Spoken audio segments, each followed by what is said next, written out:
The 3 biggest myths on self-motivation that just won't go away. Why won't they go away? Let's break them down. And what are you trying to motivate yourself towards anyway? Who are you trying to be? Where are you getting this information from? And what's waiting for you on the other side of the rainbow? The myths. First one, just write down your goals and success is guaranteed. Whilst I would concur that having clarity around what you're trying to achieve certainly makes it easier at least to know what you're trying to do if you're trying to start a business or a movement, a political protest activist movement, or whatever it is you're trying to do, having a kind of a vision helps you to clarify your own thoughts, and like in relationships what you can be talking to people about, because you're like, well, what I'm trying to achieve is I need to raise this much money, or I need to go here, and I need to do, that makes sense, I suppose, but it's still going to require action. It's not an end point, is it? Just try to do your best. Well, again, that's a ridiculous myth, because it's there are limitations, and often we are operating under bogus and erroneous input and stimuli. Just visualize success. Again, each of these things are superficially at least sort of true. I once saw this brilliant video about the javelin guy, Steve, I can't remember his name anymore, but he said that when he got an injury, he carried on training in his mind, visualizing exactly everything he did. And when the injury eventually healed, he sort of hadn't dropped off as much as the physicians anticipated he might have done.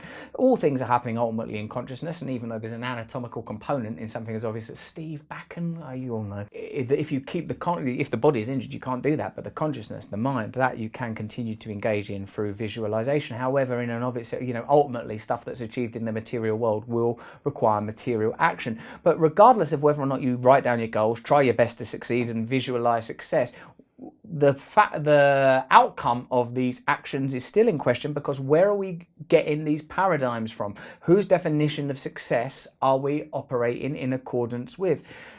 I am saying, Russ, your friend on your phone, is saying that much of our association with success through work is a sort of a political and philosophical idea that can be traced to Max Weber, the Protestant work ethic, the sort of relative financial success of Northern European countries versus Southern European countries because of the advent of and success of Protestantism in those territories versus the ongoing Catholicism with its regard for family, ritual and pageantry, compared of course only to Protestantism. Has meant, and in particular Protestants' insistence that you work for God, be good through God, that work is ethical. These ideas need to be challenged now, don't they? Because we're living in a time, according to Yuval Noah Harari, where 10, 20 years time, 50% of the bloody workforce is going to be defunct, fully automated employment. So we're going to need to have societies, particularly if the population continues to expand, where it's accepted that a large number of people aren't going to be able to work. We're already living in that because of we know there's a welfare state. We know that there is chronic poverty, homelessness, despair, mental health epidemic. So we're already living in that, but we're trying to continue with the same moral framework when it should be expunged because it's expired. That, well, if these people can't do jobs, if you can't become a lawyer, you deserve to be homeless. If you're going to sit around doing Percocet and fentanyl instead of writing a best-selling novel, then fuck you. This is still tied into some beliefs that are not true. Why not have a certain percentage of the population engaged in meditation or different forms of service?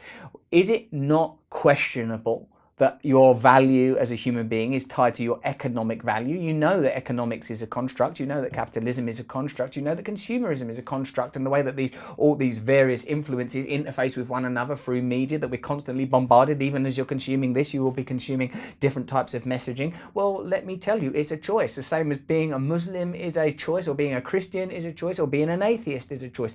Except the power of consumerism and capitalism is neo-totalitarian in the territories we're speaking to, Anglophonic ones, developed European countries, forgive the use of the word developed. So, because you could argue that to stay closer to an organic lifestyle may be better for you. There isn't a dichotomy here or a necessary oppositional disparity, i.e. it's not like, well, if you want to live in tribal, connected, communal cultures, you can't have a phone, and as I think it was Owen Jones pointed out and reminded me the other day in an article he'd written, entrepreneurialism is accredited with so much of our advance, i.e. the great example being the iPhone, but of course every aspect of iPhone technology was developed through government programs which you yourself funded until commercial interest took over, created the iPhone and sold the fucker right back to you. GPS, everything, all paid for. And as you can also see that in my Neil deGrasse Tyson Under the Skin episode. Fantastic episode. We unpack that idea a little bit, the apparent objectivity with science. How objective is science if it's focused on particular territories only and whole areas and regions go unfunded. So essentially what I'm saying is that the reason that motivational myths exist is because what you're being motivated towards is a construct. Another key aspect, of course, is that we have neglected our inner life, because in areas where there are markers like science, medicine, technology, we can see that there's an incredible advance, that a space shuttle is better than a horse and cart. There's no one, not even me, in my Luddite wonder and questioning that. We infer from that progress has been ubiquitous, but there are areas where we are arrested or even, one could argue, regressed. Is it not possible to envisage a culture where it was just unacceptable to have poverty, where we took it for granted that we would spend a certain amount of our time helping one another, that we would spend more time in prayer, meditation and reflection regarding and evolving our inner life, the place, after all, where all innovation comes from, a connection to the inner life? No, every great act of ingenuity passes through human consciousness. Not a good idea then to spend some time, cultivating a deeper connection with the source of all this wonder? Of course it obviously is. What I'm saying is that the reason these myths about motivation exist is because they exist within a template that only affords you certain definitions of success. Think of the most beautiful and impressive people you've met in your life. Is it not like some loving grandmother, some kindly stranger, some quietly heroic public servant? Or is it always some mighty, priapic, presidential overlord, chest bursting forth into new horizons of success?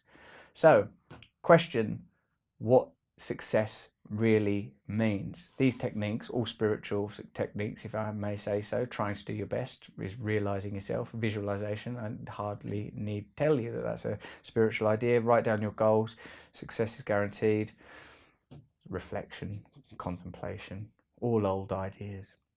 So consider what success is. Perhaps we can be more successful if we start to think about the success of a broader remit than certainly the individual. Cultural success, social success, global success, and how each of us can participate in that if the means are available to us.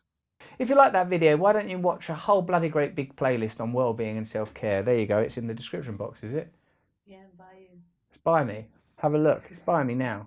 Have a look at that or that. No, I've got to go work. You ain't got to go work. You're wasting your time. Click on those.